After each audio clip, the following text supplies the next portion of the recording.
Hello बच्चों, let's see the question. The question says a weak base 50 ml was titrated with 0.1 molar HCl. The pH of solution after the addition of acid 10 ml and 25 ml were found to be 9.84 and 9.24 respectively. Calculate Kb of the base and pH at the equivalence point. तो हमें केबी के लिए हमें केबी की value निकालनी है और equivalence point find out करना है, पीएच फाइंड आउट करनी है एट इक्विवेलेंस पॉइंट. तो first of all we will write down the key concept and key concept is Henderson equation and law of chemical equilibrium. इन दोनों को use करके हम इस क्वेश्चन को सॉल्व करेंगे. नाउ हमें जो क्वेश्चन में गिवन है that is volume of base. कितना गिवन है? 50 ml. अब हम ये मान लेते हैं कि लेट कंसंट्रेशन ऑफ बेस हमारे पास कितनी है, of base equal to a molar. तो हमारे पास मिलीमोल्स ऑफ बेस कितने हो गए? Millimoles of base equal to concentration multiply by volume. कितने हो गए? 58. तो ये आपके पास मिलीमोल्स ऑफ बेस हो गए. अब हमें इस क्वेश्चन में दिया गया है कि इस बेस में एसिड ऐड किया गया और दो अमाउंट में किया गया, 10 ml एंड 20 ml. तो उसकी रिएक्शन कुछ इस तरह से बनेगी. बेस हमारे पास है BOH और एसिड हमारे पास कितना है? HCl. दोनों की रिएक्शन से हमारे पास एक तो बनेगा BCl और प्लस साथ में बनेगा water. Now when HCl equal to 10 ml, ठीक, तो बेस के मिलीमोल्स कितने हैं? 58. एसिड के मिलीमोल्स कितने हो गए? 10 मल्टीप्लाई बाय कंसंट्रेशन कितनी है? 0.1 इक्वल टू 1 मिलीमोल. और ये स्टार्टिंग में कितने होंगे? 0. एट इक्विलिब्रियम ये हमारे पास हो जाएंगे 50A माइनस 1, ये हो जाएगा 0 और ये बन जाएगा आपके पास जो 1 के इक्वल बन जाएगा. इसमें से 1 कम हो गया तो ये 1 बन गया और वाटर भी 1 बन जाएगा, उसको खैर हम नहीं लिखेंगे. नाउ सेकंड हमारे पास है when HCl equal to 25 ml. तो उस टाइम पे बेस के मिलीमोल्स आ गए 50, एसिड के हो गए 25 into 0.1 that is equal to 2.5 और इसके मिलीमोल्स हमारे पास होंगे 0. बाद में बेस के कितने बच गए? 50A माइनस 2.5, ये हो जाएगा 0 और ये बन गया 2.5K. ठीक है. नाउ हमें पता है by Henderson equation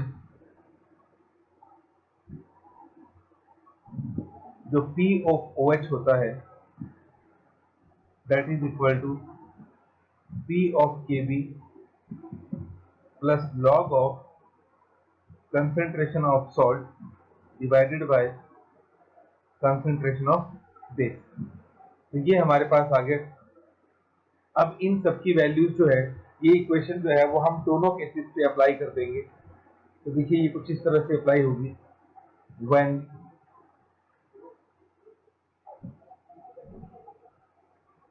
HCl equal to 10 ml, उस टाइम हमारे पास क्या बन जाएगा? POH हमारे पास क्या हो जाएगी? POH हमारे पास हो जाएगी 14 माइनस POH. पीएच होगी ये हमारे पास. और POH हमें कितना दे रखा है इस केस में?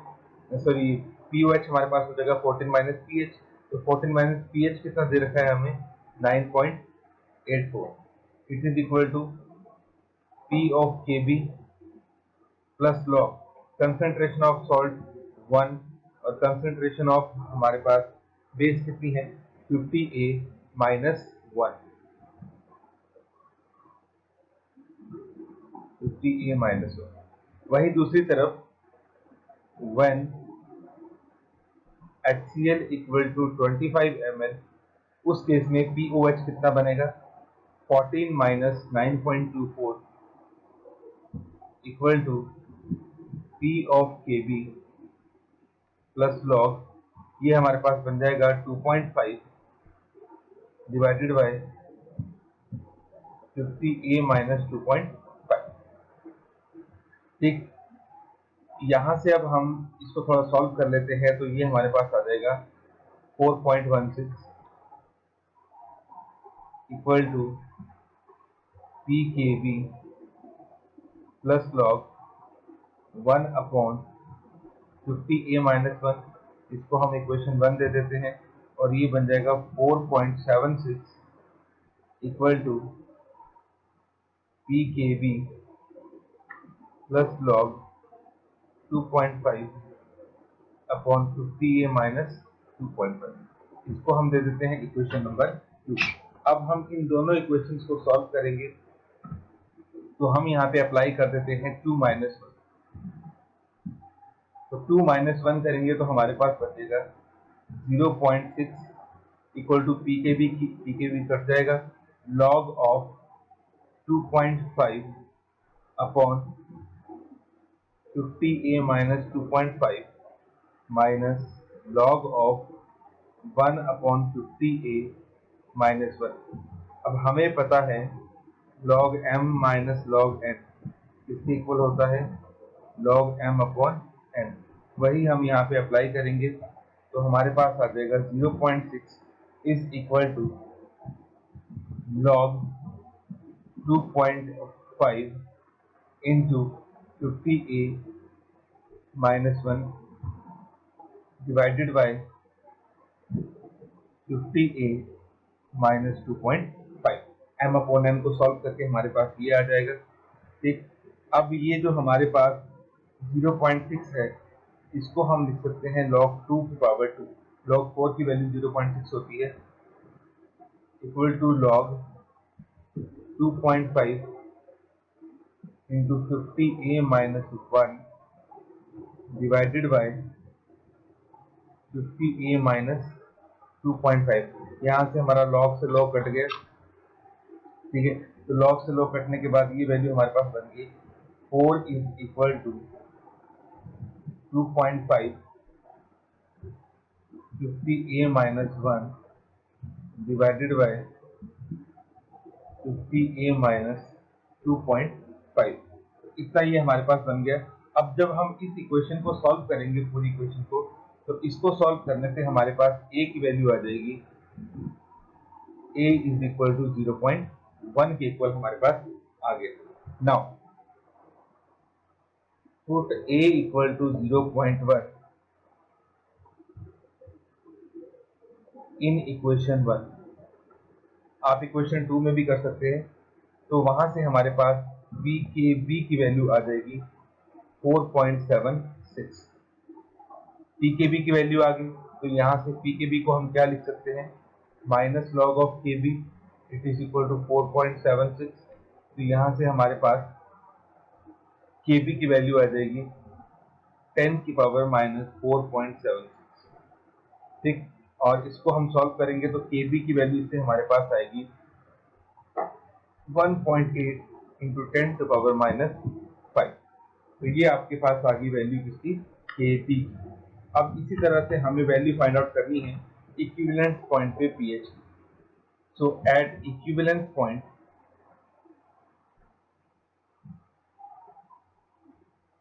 हमें पता है मिलीमोल्स ऑफ बेस